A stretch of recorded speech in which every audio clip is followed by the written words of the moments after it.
Welcome to a Scopus video tutorial on searching for an organization by name.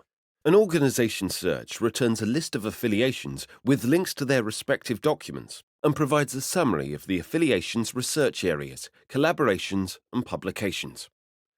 In this example, you want to find documents published by the University of Toronto.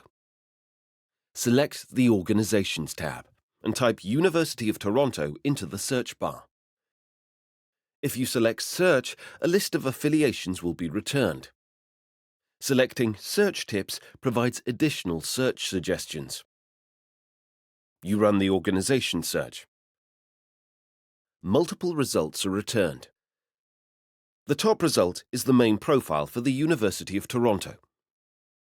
The others are profiles in which University of Toronto appears. They could, for example, be satellite institutions. Select that top result and the Affiliation Details page opens with information about the University of Toronto. An Affiliation Details page is created once more than one document in Scopus has been matched to an affiliation.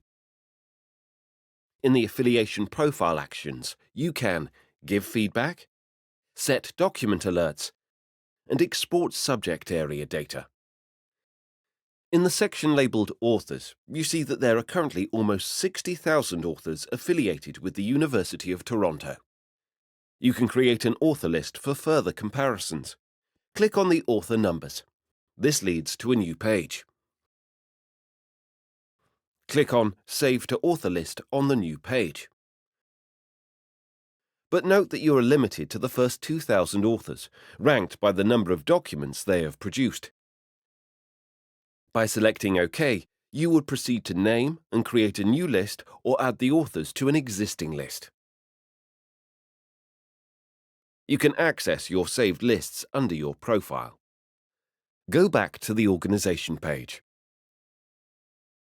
As you scroll down, you see the tab Documents, which shows all documents associated with the University of Toronto broken down by subject area.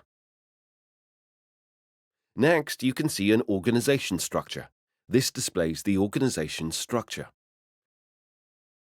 You can see which institutions are currently collaborating with the University of Toronto. For example, we see that over 15,000 documents have been co-authored with McMaster University.